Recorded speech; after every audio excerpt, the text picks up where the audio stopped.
Hey guys, JD from River Rat Survival here. Today we're going to be making a little bit of cordage, and here I found a pretty good tree with some good inner bark that we're going to be pulling from. I found a couple spots here where I pulled from that works really well. Comes off in long strips. So what I'm going to do is get enough here to make about 10 feet, and I'll show you the process after I harvest it. I'm not going to have you on here the whole time, so stay tuned and see what we got. Alright guys, so what I've done here is I've taken and I've scored along here and along here, and I'm taking my BK and running to peel the outer bark off. Okay, get down to the inner bark.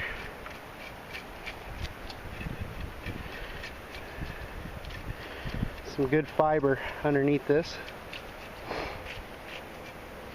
and then after that, after I get in long enough piece here, I'm gonna get about 3 or 4 of them and braid them together or twist them together, and we'll go from there. So stay tuned. Alright guys, JD back here. We've got a piece of bark. Now this here, as much as I took off that tree, it shouldn't hurt it at all. Right now is the best time to be harvesting this because the sap is flowing and the bark comes off really easy. So remember that if you're going to make some cordage. So what we'll do here is peel some of this off. Look a little closer here so you can see me. What you can do is work it like this. Try to separate the fiber here.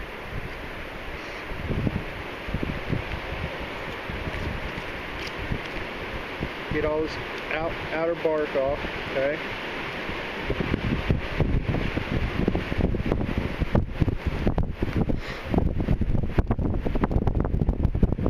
I like to wrap it around my hand and break it down slowly like this so I can get chunks off, okay?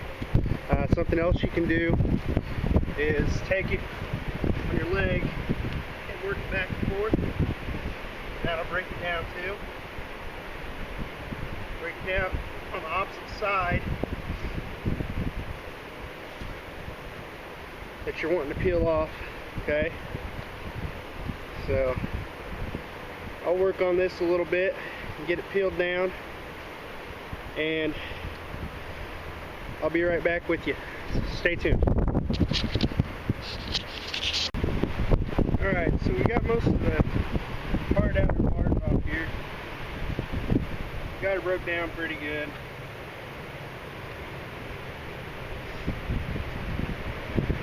And now it's time to break it down into smaller pieces. Okay? See, it's nice and flexible. No problem. Okay? And put myself down in a minute. Alright, so what we'll do here is take and peel it back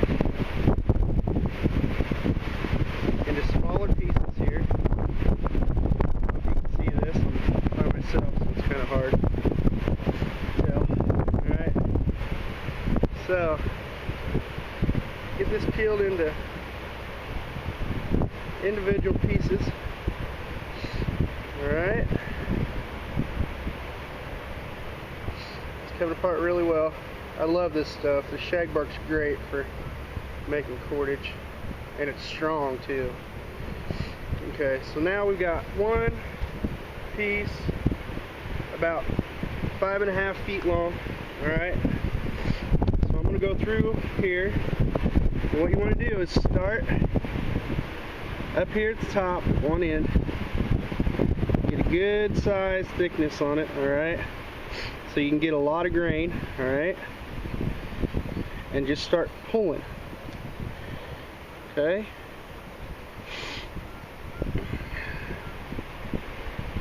Make sure you keep your width all the way down. That way it doesn't try to fray on you later on, which it will a little bit, but you got to keep a good amount of fiber there.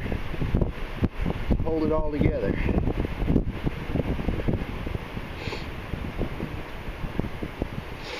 Okay, now we'll start it from the other end because it's trying to thin out on me.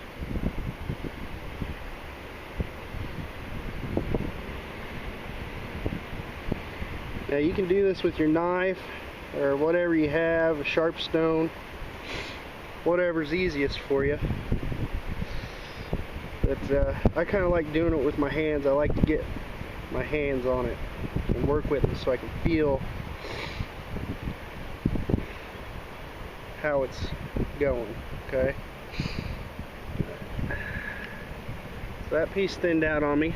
I've got another piece there. I can always weave it in together as we go. There's a piece there. There's 2 3-foot sections. So I'm going to keep working these down into individual pieces, and I'll be right back and I'll show you guys. There's a good piece there. Show you guys how to weave this up, okay? Or how to twist it up. So stay tuned. Alright, so now we've got a bunch of individual strands here, okay? So I'm going to go over here and find a place to sit down and get these spread out and get to twisting and show you how I do it, okay?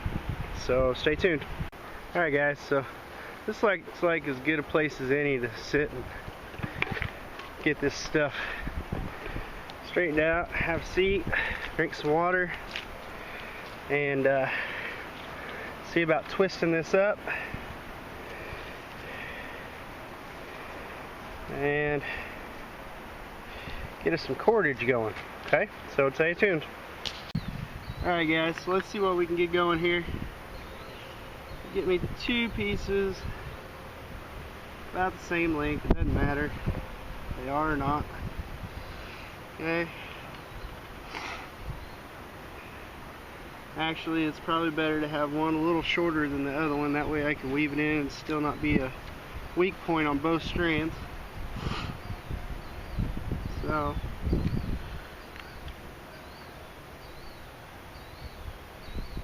that one will work. Okay. So get this fiber nice and pliable. Okay.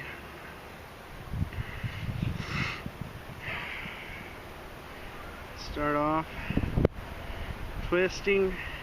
Okay.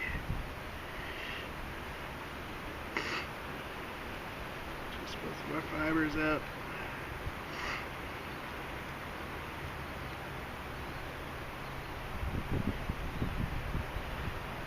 Twist 3 times, okay? Hold it, spin it. See that? Twist, hold it, and spin it. Alright? Twist.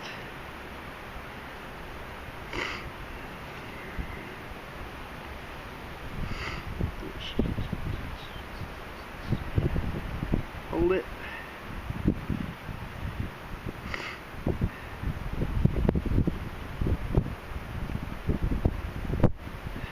Just a second.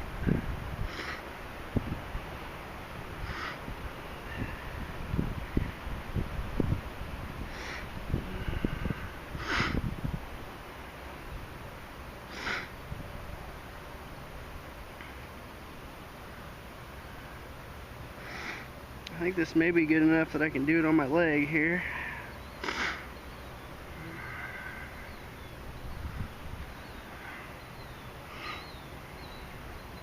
Alright, so twist, twist, twist, and pull it back. Alright, just like that. See how it's coming together? Twist, pull it back.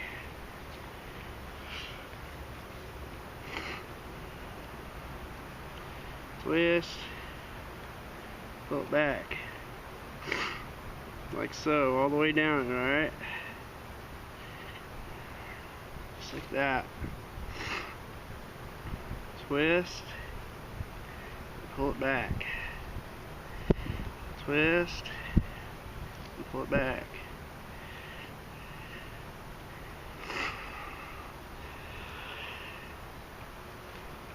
Just that easy, okay?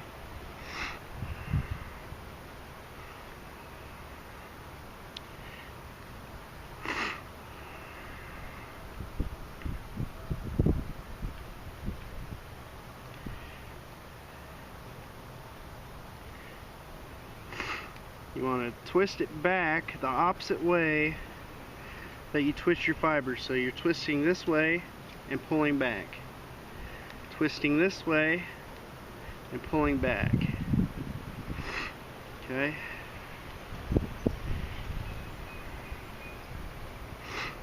Twisting this way and pulling back. Okay? Twist it and pull. Twist and pull. Alright, so I'm going to work this down to a place where I need to put a splice in, and I'll be right back with you, so stay tuned. Alright, so I've got this to a point where I want to start weaving in a new piece here. Got a couple feet. So what I'm going to do, take one of these pieces here. Alright, just lay it over the one I want to tie it to, okay? Should be this one here. Alright, so I just bring it back 2 or 3 inches out, start twisting it and then pulling, okay? Twist and pull, twist and pull, twist, pull. You get the routine. You want to keep it tight too. You want to keep a good tight twist on it, alright? So that everything holds together.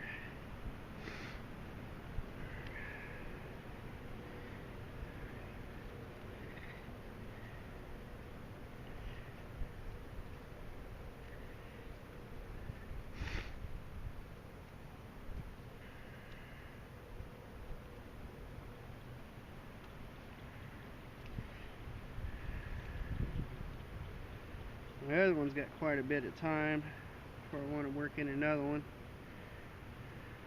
I like to keep at least 6 inches between my splices, at least, if I have to, you know, because the further they are apart, the stronger it will be.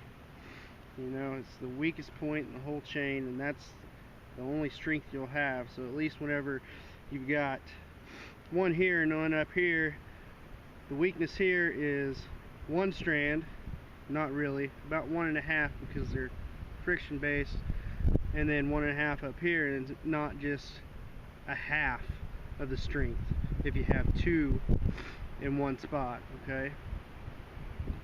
2 splices.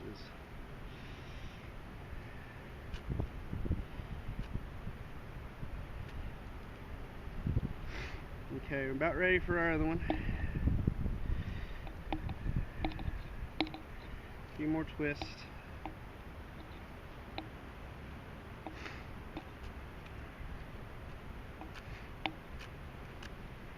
Okay. Work our last one in that we already have the splice on. Okay, and get our next one. Alright, so 3 inches. Twist and pull. Twist and pull. Twist and pull. Twist and pull.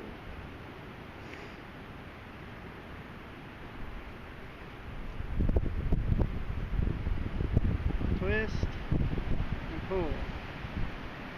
Twist and pull. Wind's pretty strong today, twist and pull. Now we're getting to the end of the one that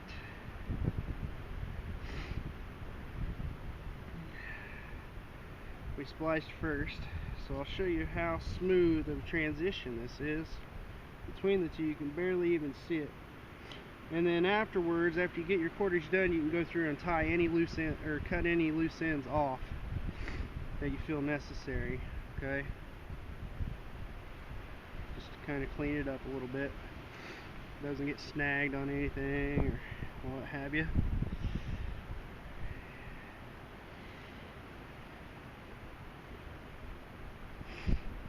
And as you can see, the trailing edge of the splice of the first piece, you can't even tell that there was a splice there. I'll show you in just 1 second. Hope I'm staying in frame here. See, that splice is right here, the trailing edge of it, and you can't even see it. All you can see is where it started down here. Okay, so I'll cut that off, you won't even tell. So I'm going to go ahead and finish out this piece. I may just work it for another 5 feet or so, and I'll be right back with you. Stay tuned. Alright, so JD back here with the River Rat Survival. We got 10 foot of cordage here. We've been braiding. Here's what it looks like up close. Remember, twist one way, pull the other.